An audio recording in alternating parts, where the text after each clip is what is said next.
Helikopter tempur Rusia Mi-28NM menghancurkan sekelompok pasukan Ukraina dan kendaraan lapis baja di dekat perbatasan di wilayah Kursk, kata Kementerian Pertahanan Rusia 20 Oktober. Awak pesawat Angkatan Darat yang menerbangkan helikopter Mi-28NM menyerang personel dan kendaraan militer lapis baja Ukraina dengan rudal udara di dekat perbatasan di wilayah Kursk. Menurut laporan dari pengendali udara terdepan, personel Ukraina dan kendaraan militer lapis baja hancur, katanya. Serangan terhadap target musuh yang terdeteksi sebelumnya dilakukan dengan rudal udara.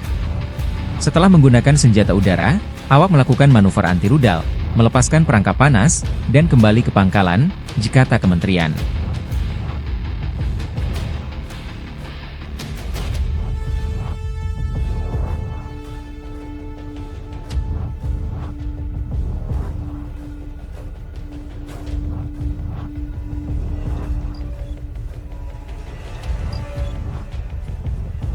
Download Tribun X sekarang, menghadirkan lokal menjadi Indonesia.